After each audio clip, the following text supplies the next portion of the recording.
Hey, I'm Dean and this is Legacy Voyage. In Season 1, I'm documenting my journey to earning my first 100K net worth as a full-time college student. Join me as I share some of the lessons I learned along the way.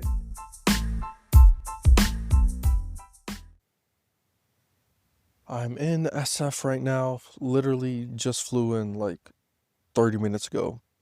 But waiting over here at the airport, I wanted to record this quick intro before I get into this episode. Basically, this past episode is about a week ago I started it. So this past week was my last week at Leland, and then right before I recorded a clip, and then right after I recorded a clip. So I'm just gonna stitch those together and put that online. But yeah, this next episode, it'll probably be this adventure because I literally start work tomorrow.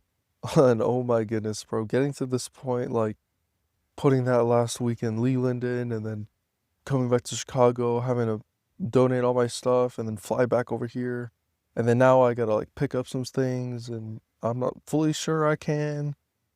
And then I got work tomorrow. Like, yeah, this is quite a roller coaster, but yeah, it's gonna be interesting, gonna be interesting. But yeah, you can hear this first clip is, uh, yeah, before that week in Leland, man, it was quite tough. So this is about a week or two ago. I was really going through it, but in some ways I kind of bounced back from it. While I was at Leland, like that week grinding, like I just didn't have time to like binge or do anything. So I just completely locked in. Um, and I think being out here it'll probably be something similar, but we'll see. Either way, this is like a very vulnerable like intro clip or like first part of this episode, and then it'll get into the rest of things. You boys back, and boy do I got some updates. Not a major update like the last episode, because that's honestly probably as major as you can get, but more of a vulnerable kind of update, and I honestly really want to be super transparent, especially in this whole journey that I'm going on. The past week, yeah, I think it's only been like a week and a half, maybe 2 weeks. But definitely since the last episode has been the unhealthiest I have ever been since probably like a year and a half, maybe 2 years. Like, oh my goodness. I've literally been eating 2 pints of ice cream and a huge bag of donuts from 7-Eleven every single night. Like, I wish I were like over exaggerating. Like, I kid you not, like 7-Eleven, 2 pints of ice cream, and then like a huge bag of donuts. And that's literally what I would eat. And I don't say I like, that's literally what I had last night. Like, I think I don't know, relapsed hard. Yeah, I think relapse is probably the right word. And back into binge eating and just like that addiction to food. And I'm trying to think through why I fell back into it so hard. I think one thing is just leaving Leland. Like it felt like so much. I don't know. It felt kind of like a breakup. And that it might be kind of crazy to say, but it really did just feel like losing a big part of my identity. And so I think that part kind of played a role.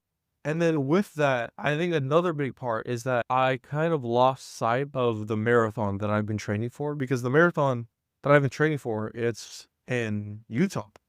And now that I'm going to SF, it's like, okay, like now I don't have to train for a marathon. Now I'm good. Now I don't got to do nothing.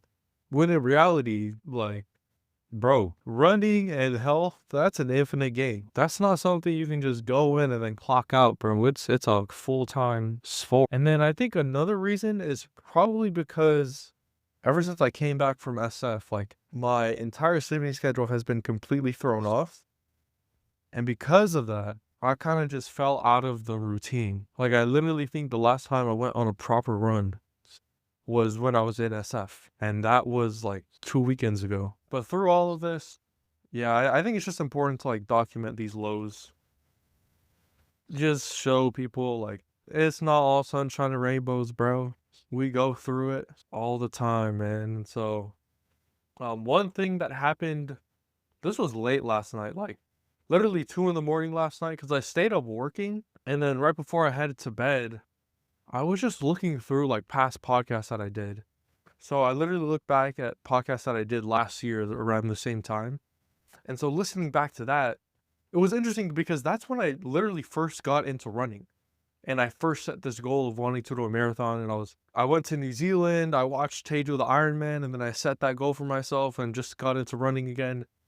And one of the big goals, or like the nice things about running that I had, was like, oh man, it would be cool to inspire someone else to get into this, to like start running too.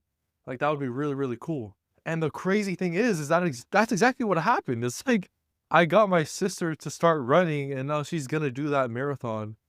And right before that, like earlier yesterday, I literally told my sister, I was like, hey, like, I'm not gonna do the marathon because I'm gonna be working in SF, and I'm like, I'm not gonna be able to do it. And then I listened to that pod from a year ago, and I was like, dang, bro, I gotta do it. Like, how am I gonna flake on my sister when I'm the one who even got her to sign up for it, and then I'm just gonna flake? Like, come on now. So I think with that goal in mind again, I'm gonna start training like harder for it.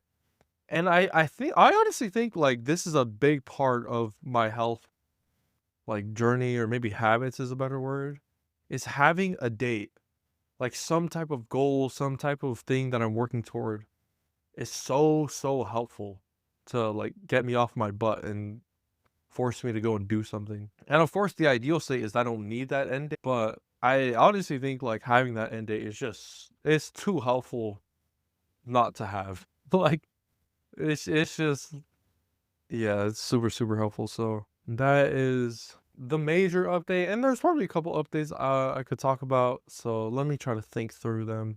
One thing that has happened, actually, this all happened yesterday or maybe the day before, was I had these very college conversations or experiences. So one thing is that after class, I was catching up with two classmates, and we were just like basically riffing, like talking to each other. I was asking tons of questions because I was super interested in their backgrounds. But to give you some context, I gave this presentation on the ethics of social media companies and the attention economy. And so this is a business ethics class. And so the paper was kind of talking about like who is morally responsible for making these things like so addictive. Like, is it on the user because me as a user, I'm going through and doom scrolling on TikTok? Or is it actually on TikTok because they're making all this stuff so addictive, and it's the lawmakers or policymakers that should force these companies to make it less addictive? Kind of like how we outlaw tobacco or nicotine or whatever, like those addictive substances are. And so I kind of gave a presentation on that, and then it came up that I'm not really on social media. Like I only have LinkedIn, but that's just to post. And so after class, one of my classmates, like she was asking me about it, and I was like, oh yeah, like this is how this and that. And then another classmate came in and joined, and we were just like talking to each other. And there were a couple things in this conversation. Well, first of all, it's like, this is a very college thing, like a very college experience, talking about these random philosophies and with these random people who I literally would never have talked to otherwise. So that's one thing. Another thing is that listening to them, and I guess I'll also give context on their background, but basically they kind of have this like romantic, like humanist type of worldview or mindset where they're very focused on like, oh, the future and what it could be, and romanticizing about how life should be. And their philosophy major is kind of like a big part of that. It's like, okay, they really love philosophy and they love their college experience about being able to learn and whatever. But now, as they're entering the workforce, because they're both about to graduate, they're both seniors, they haven't really locked in on finding a job. And so now they're really facing the facts. Like, they got to wake up to reality. And the reality of the matter is that they got to lock in, is really what it is. Like, they got to be more on the other side. And the other side is where I'm at. So on one side is where they're at. They have this like romantic view of the world, like this very humanist idea. And then on the other side, I think is where I land hard, actually, is this stoic, pragmatic side is like, okay, let's just get things done and whatever works, works. That's kind of where I'm at. And applying it back to the social media thing that I was kind of talking about, it's like, okay, it is a fact of the matter that social media is addictive. TikTok and Instagram and all these things, like those things are addictive for sure. We can accept that. Now, what do we do about it? Like, we can either, I think one of two ways that at least we were talking about in class, we can either go and blame the policymakers and the people who are like running the world and tell them to go force social media companies to make it less addictive. So that's one possible thing, and I think that's like the very like romantic humanist side, like let's get them to do this. Or the second thing, at least is where I would stand, is like, okay, me as the user, I have way more control over what I can do than what I'm able to control like these policymakers to do. And so because of that, I am going to take matters into my own hands, focus on what I can do, and what I can do is delete these apps. And what I can do is not go on them. And so in that sense, I think a lot of the responsibility should be placed on the user. Even though that might not be like actually what's correct, like that is what makes the most sense and what is most helpful in this situation. And so that's how this kind of like spectrum played out in this specific scenario with social media. But you can imagine how we can apply this same type of framework to college or to work or literally anything else. And so for the college example, they were a lot more on the side of, oh, what do I want to get out of college? Like, I want to have these college experiences and learn about things I'm passionate about. And me being like the very pragmatic self, I'm like, dude, give me philosophy major.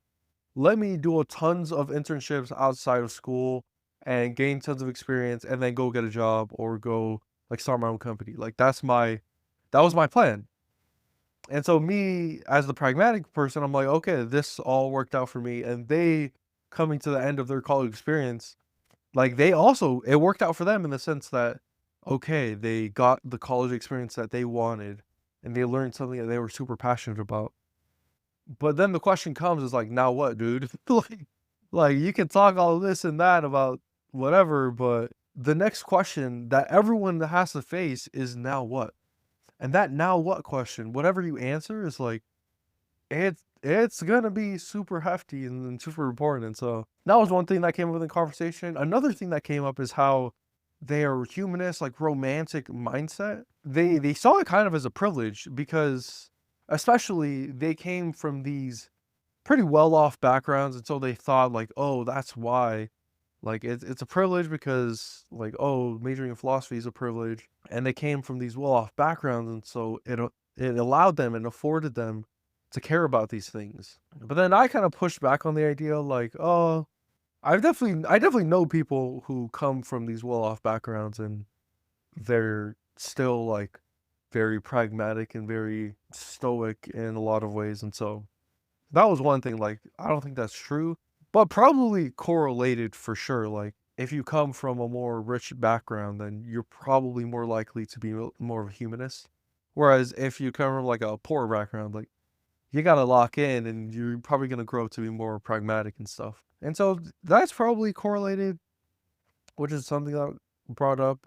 But then another thing that I thought was fascinating was with one of the classmates I was talking to, like getting to understand her background because she's got like four siblings, or there's 3 siblings, so there's 4 of them in total. And hearing how our parents were immigrants, and then the grandpa was kind of the one who made it out the mud, like went through World War II, I think, and then really made it out the mud and set her dad up, and then her dad was kind of like set. And so it's kind of interesting to see how this like generational way played out. So I was like really interested in her upbringing, especially because like I was just assuming that her dad probably had it a lot harder than her growing up. And so her like growing up as she is now, like Northwestern, whatever, like I was super curious about that upbringing. So that was really interesting. And then right out of this conversation, keep in mind, we were talking for probably like an hour, and then I had to dip to this other thing. And the other thing I went to was this like interfaith discussion, conversation type of thing. And it was honestly very interesting. There was a Muslim there, a Zen Buddhist guy, a lot of agnostics, like people basically from a ton of different religions. And we were all just like around this table having dinner and just talking. And there were so many things that were brought up in this conversation that I thought was fascinating. But high level, one thing is that it felt so all over the place. Like the conversation wasn't very structured. And that was one thing that I was kind of like, okay, like this really feels like the blind leading the blind, because no one really knows what they're talking about. People are just like hopping all over the place. That said, there were some things that were talked about that I thought was super fascinating, so I wanted to like really hone in and double tap on those specific areas. But that was like another one of those very college experiences that was, I highly doubt I'll experience something like that again outside of college, like in 2 weeks from now when I'm in the real world. Like it just feels very, very unlikely that I would do something like that. Although maybe I'll try to put myself out there and see what we can do. So that was another very interesting experience. But yeah, those are kind of the big things. And then I'll give a quick update on everything. So first, update on my God. I think, like I just mentioned at the beginning of this podcast, like it truly has been probably one of the hardest past week and a half or 2 weeks that I've had in a long, long time. And so like that's just felt, I don't know, it's felt really weird, really hard. And so now I'm like, I'm really trying to lock back in, trying to get back into my routine and really just become healthy again. And a part of that is like my relationship with God for sure. Like I've just been neglecting it, and I've tried to like pray every now and then. Um, but yeah, like my habits have not been sticking. And so going back to that book, man, Tiny Habits, I always come back to that. It's like it actually last year around this time is when I interviewed the author of that book. And I was listening back to that podcast, and it just reminded me of the tiny habits, man. That's really all it comes down to. So I think honestly, like maybe this is just a muscle that I can like get better and better at in the future. Is just like the muscle of bouncing back. It's like really getting good at when something doesn't go the way I planned it, when my entire routine gets thrown out the window, when everything just falls apart, being able to lock back in with tiny habits.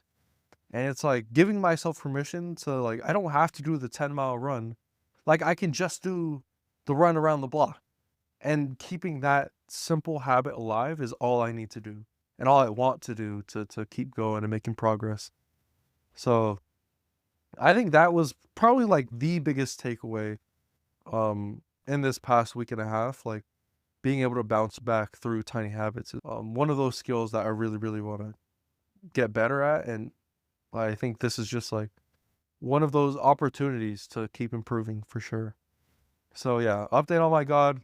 Um, has not been hasn't been the best in a long time by any means, but yeah, we're definitely gonna work on that. Same thing goes for myself with physical and mental health. We're gonna bounce back and see how we can keep things going. Update on my people. Honestly, for how bad it's been with my God and myself, like it honestly has been pretty great with my people, like being able to hang out and chill with them. That's been kind of cool. There was this like another very college thing of like we were doing this jam session, and it was so random where I was just visiting or having dinner with a couple friends, and one could like really sing, and then the other could like play the guitar, and that was a good vibe. And then final update on my work. Of course, offboarding everything, that's a huge grind. And then on top of that, I've been having to move around like all my school schedule and finish things early and stay on top of that stuff too. So, yeah, that's another big thing. Oh, and then I almost forgot. I guess I can end off with this big update, but we got our apartment. So that's awesome. We literally closed on it yesterday. And the official move-in date is March 1st, which is literally this weekend. It's literally on Sunday, which is 3 days from now. So that's crazy. Sorry, I don't understand. And I'll be back there in 2 weeks. Like, not even a week and a half at this point. I'll be in SF, but on Monday, I'm headed to Utah. So that'll be a very interesting experience, honestly. Going over there, working with the team one last week and seeing how things go. So those are all the updates on my end. Yeah, really just wanted to record this and be super transparent with the whole journey. But we shall see how this week in Utah goes. So that was, I want to say like 2, 3 days before I headed out to Utah. And then this next clip is after I went through the entire last week at Leland. And it was just an absolute grind. Like, I'll talk more about this in this next clip that you're about to hear, but literally, first night, slept at the office. I probably got in at like 5, slept in the office at like 3-ish in the morning. Woke up again at 8, grinded until 2. That's when I left, slept at my boss's house, and then came back to the office at 8 in the morning, grinded again till 2, went back, came back. Bro, it was just like so much work, working 15, 16-hour days, bro. But finally wrapping things up, and this is about to be, yeah, this is about to be an adventure, bro. So that was, I want to say like 2, 3 days before I headed out to Utah. And then this next clip is after I went through the entire last week at Leland. And it was just an absolute grind. Like, I'll talk more about this in this next clip that you're about to hear, but literally, first night, slept at the office. I probably got in at like 5, slept in the office at like 3-ish in the morning. Woke up again at 8, grinded until 2. That's when I slept at my boss's house, and then came back to the office at 8 in the morning, grinded again till 2. It was just like so much work, working 15, 16-hour days, bruh. But finally wrapping things up, and this is about to be, yeah, this is about to be an adventure, bruh. My goodness, bro. This past week has easily been the most I have ever worked. Bro, I really thought I knew what it meant to work, but dude, this week I had a newfound level and understanding of what work really means. So quick update, little rundown. I guess not that recently anymore, about 2 weeks ago, I decided to get a new job. And so I told the company that I'm at right now, told Leland, like, hey, decided to go ahead with this new opportunity. So that's kind of what I've been up to. There's like seriously so much work that has to be. I truly never knew quitting would be so much work. Like, who would have thought, man? But guess what? That's exactly what I found out. And honestly, I think this is just like me really trying to sprint and get things. So realistically, it's probably not this much work for everyone, but yeah, the past week has probably been one of the most stressful and work heavy.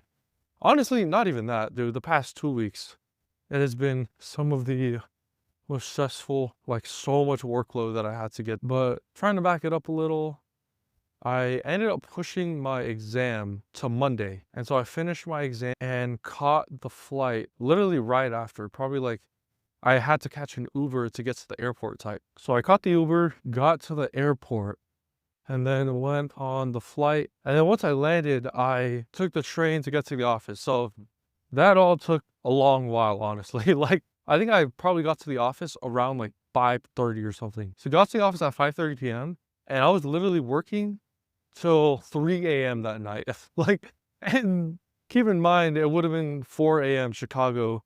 And I usually like to sleep around 10, 11, at the very latest 12. So I'm definitely not used to those hours. And I'm over there working till like 3 in the morning. And right before I went out, my boss, who I was staying with over this trip, my boss was like, hey, I think the first night, like, let's just crash at the office.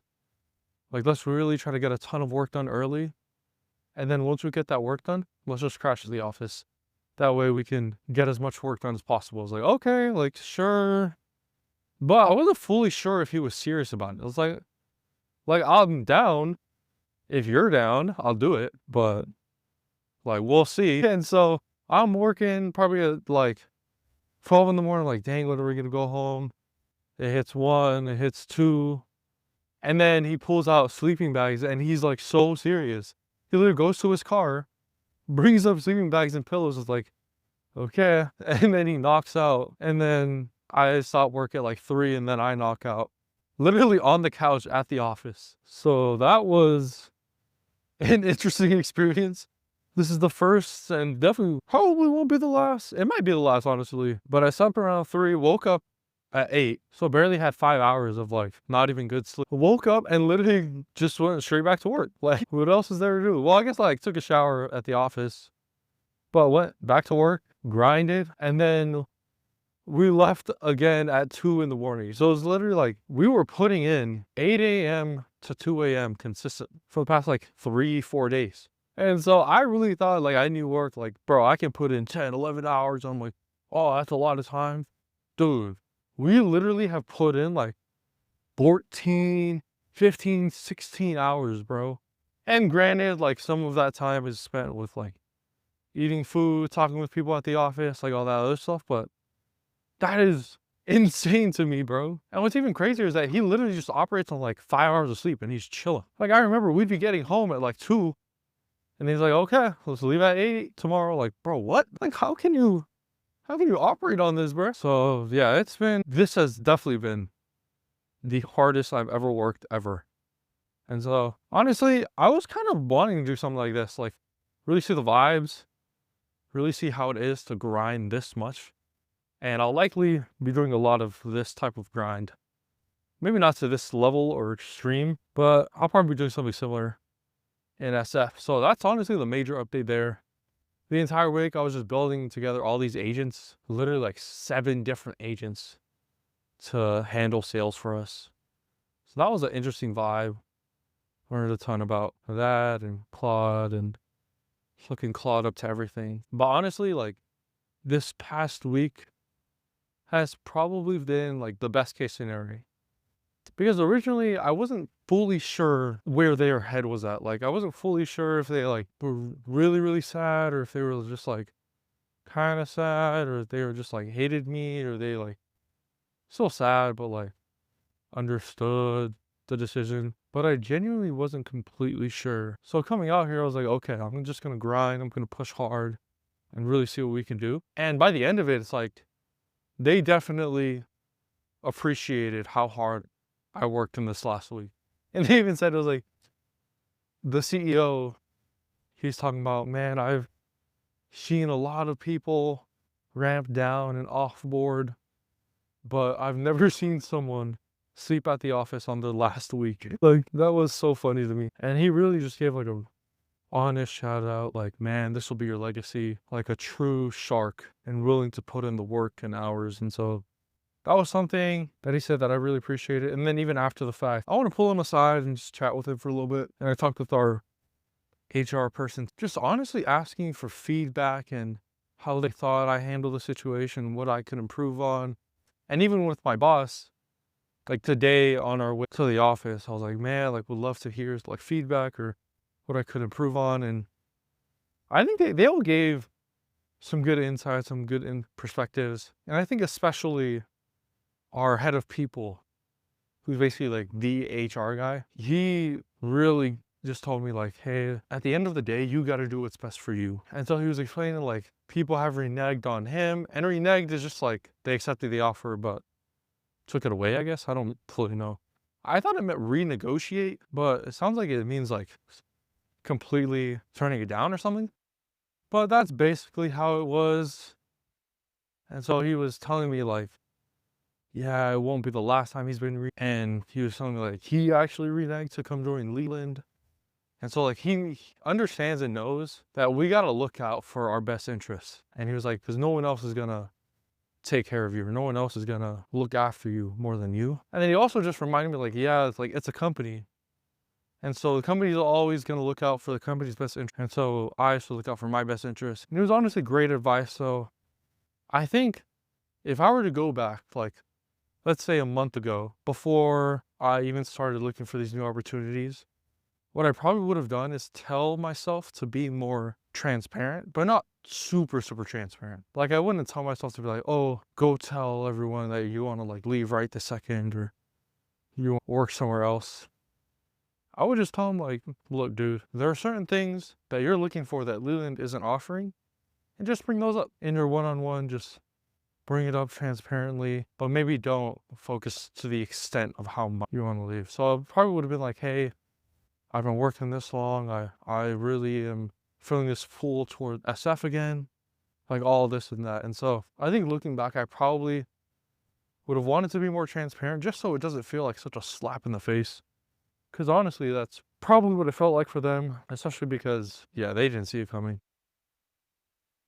So looking back at this experience, that's probably what I would tell myself. But honestly, I think the way I handled things after is probably like best case scenario. Like I think what most people do after they find out they're quitting, like literally I was talking with my mom and she was like, "Why are you working so hard? Like stop working, you're leaving them."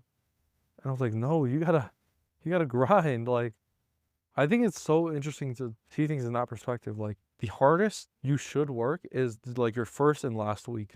Cause you gotta like start off with a bang and then you gotta end off with a bang. And honestly, like, man, just such great connections.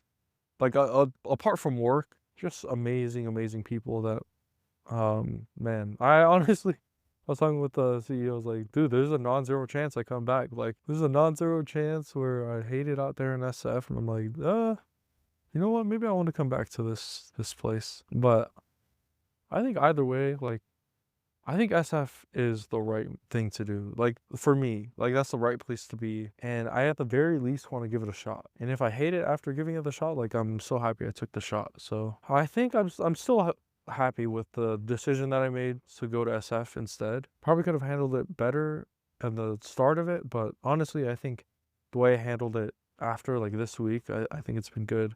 Just really, really grinding and putting in those hours. So that's everything there, man. Like honestly, there's probably a lot more updates that I could give throughout this. Like there were so many times, probably like 11 p.m. is when it kind of hit. Because in the mornings, like everyone's there, and then people start like leaving slowly. And by like 11ish, everyone's out the office, and it's just like me and my boss. And we're just there grinding. And that's about where it really hits like, oh my goodness, I'm so tired. But man, it's been a good grind. It's been a good run. Freaking love Leland. Love the team. Love the people, man. I definitely plan on like coming back, visiting. I'll reach out to some people and yeah, it'll be good, man. But overall, I'm really happy. And something that's kept on coming up like throughout this entire week is like people have been asking me like, "Oh, how are you feeling?" Like, "Oh, how does it feel being done with school? Like last final was over, now it's just like homework and whatever type of stuff." And I'm like, dude, I haven't had time to process. Like literally right now, this moment, because I'm out of the office and like no strings attached anymore. Like this is the least amount of work that I've ever had on my plate. Like the least amount of stress, and it's all about to get thrown back on Monday. Like first day back at a startup, like it's gonna feel that grind again. And even now, like there's still so much I have to do with like moving and all that stuff. I want to get school stuff done today and tomorrow, just so I don't have to worry about that when I'm in SF. But like I still got all that stuff, but man, dude, at the start of this week, I was low key huffing and puffing, like really stressing out because I had to study for a final and then put that together and then go to the final, and then I didn't even pack that night. And so I had to get all that stuff and then go to the airport and then be there on time. And then after I got to the airport, I like got on the flight and I had to figure out how to get to the office. So I took the train and it was raining. Then I get to the office and then I'm over there working super late and like all this stuff. So much stuff that just culminated. And now is like the first time where I'm actually kind of reflecting. I can't even reflect that much. Like maybe I will on this plane ride, but I'll probably just knock out. Yeah, it honestly doesn't feel real yet. Like being done with school, about to move to a new city. It's gonna be interesting, man. But oh, in other great news, found out that one of my friends is actually gonna be in SF too.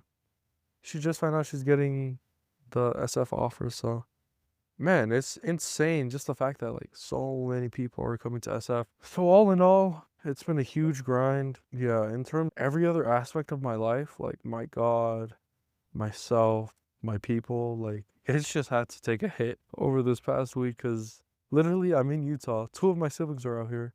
And I didn't even see them once. Like I barely even called them just because of the sheer hours that I put into work. But overall, man, it's been a good grind. I'm so grateful for the time I had at Leland, and the next chapter of my life will start tomorrow. Like, I'm literally about to move out to SF tomorrow, get all my stuff together, and then start work on Monday, man. Oh, that'll be interesting. But we'll see how this journey goes. Crazy to think how I've been literally recording this entire process. Like, it'll be insane if, like, months from now, I end up, like, coming back to Utah. Could you friggin' imagine? That would be crazy. Or like years from now, I end up like, oh, you know what? Maybe I'll come back to Leland, or I'll hop around in SF. I don't know. Like, either way, I think realistically, this is the better move for me. Like, this SF move, at least right now at my age. And if things don't work out, then they don't work out, and I will adapt and see where things go after. But man, I'm about to knock out on this plane ride, and I'll catch y'all on the flip side.